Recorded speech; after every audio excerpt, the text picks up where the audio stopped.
Let's move on now. Italy's Coastguard chief says the rock hit by the cruise ship Costa Concordia was clearly marked on the nautical charts. For more, we're joined by our Europe correspondent Philip Williams. And Philip, it seems that that's quite different from what the captain says yet again.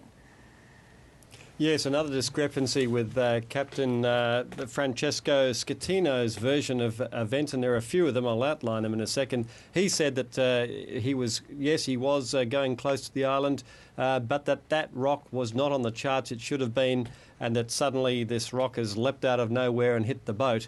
Now, there's also some other evidence that's come out through a newspaper, and this is allegedly what he was telling prosecutors and police in evidence before the court appearance. He says, and this is supposed to be a quote, "I was navigating by sight because I knew the depths well, and I'd done this manoeuvre 3 or 4 times.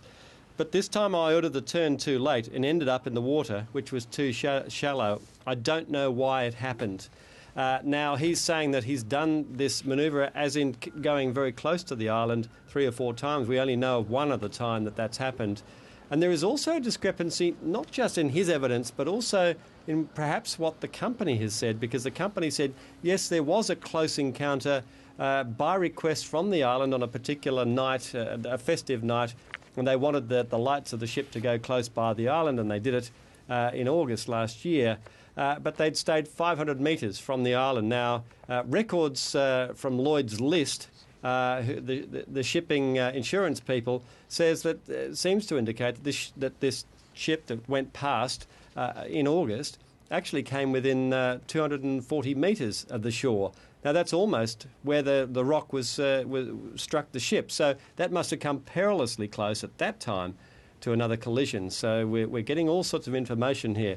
One other discrepancy here, well, something that has put the victims and their relatives, the relatives of those people are still missing on the boat. They are wild about this one, and especially the captain is quoted as saying that he fell into a lifeboat. It was an accident, and he didn't mean to. He didn't mean to abandon ship. He fell over into the lifeboat, and then he couldn't get back on, and that's why he wasn't the last to abandon ship, as he had claimed earlier. So all these very disturbing and very different accounts of what's happening. That's rather extraordinary. How do you fall into a lifeboat? Well, yes, mind boggles. Yes. There are a number of passengers that wish they'd fallen into a lifeboat and not fallen into the water. And yes, no one's buying that. He's being derided, of course. There's even a Facebook hate page aimed at him. So his career is finished. He's probably, if this is all true, going to end up in jail. So, yeah, very, very dark days ahead for him.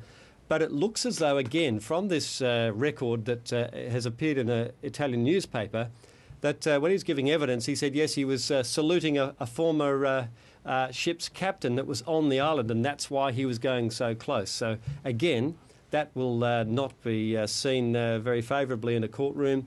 That was not authorised by the company, we're told.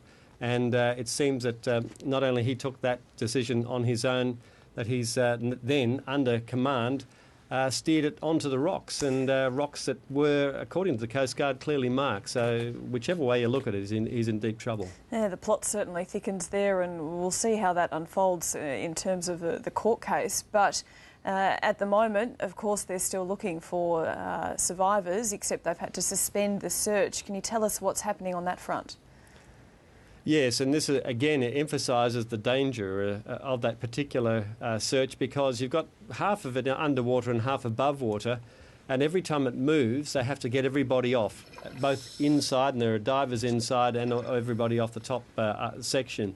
Now, they say they've cleared what's above water. All those decks above water, even though it's extremely difficult to get around, they've actually managed to get into each room and check for people, and they haven't found anybody else. Now it's down to what's below, and of course that's a far more difficult operation, and there's lots of floating debris, and as you'll hear in a report of mine later on today, you'll see what some of the divers have had to encounter, even sort of things like sofas floating and blocking the way down passageways, and virtually no vision. So extremely difficult conditions. And the sort of conditions that you'd imagine you could actually miss a person or a body if you were going by and perhaps just not see them in the corner there, or obscured. in the murky water. So very difficult. At the same time, we had this rescue and recovery operation. They're now gearing up for the other side of this operation, which is to get the oil off, because they don't want a secondary disaster, and that would be an environmental spill. And they put booms around the ship, and they're preparing to pump that oil out. They've got a Dutch company. They're ready to go. I think that'll probably start on Friday. 17 tanks they have to clear, about 2,400 tonnes of oil. It was fuelled right up at the beginning of its journey, and that'll be quite an operation too. So you've got two very sensitive operations, all dependent, of course, on no movement. So while there is any risk of that movement, and presumably that increases with high tide, they have suspended those operations. When they feel it's safe, they're going back on, but for the moment, they're not on board. We're just looking at some live pictures of the ship at the moment. Now, if that salvage operation is to begin on Friday, do we know if that's something they can do at the same time as they continue searching for survivors or bodies, or is it something of an either-or prospect? It does appear that they'll do it at the same time, and the company that's doing the salvage operation doesn't seem to think that's a problem, and they don't seem to think there's a huge risk of a spillage. So that's the good news. They couldn't really, in good conscience, suspend the rescue operation or the recovery operation, as it's more likely to be, ahead of that.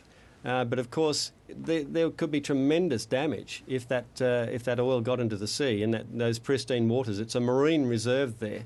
The Environment Minister said that they will declare the area a disaster area on Friday, to enable certain legislation and certain financial additives to kick in there, so that to make that whole operation more financially viable as well. So they're determined, of course, primarily to get to settle this issue of how many people are still trapped inside. Is there any hope for any of them? But meantime, of course, these terrible stories of people waiting, and we have in the story that you'll see later this morning. One of these men is his brother, is a waiter. He's flown in from India, and he's waiting, just hoping that somewhere under the water now, and it's going to be under the water, that some sort of air pocket, and somehow his brother has survived. Of course, the chances are very, very slim indeed. There was one little bit of good news today. There was a German lady listed as missing. She's turned up at home in Germany. She managed to get on shore and get on a plane and get home without being counted.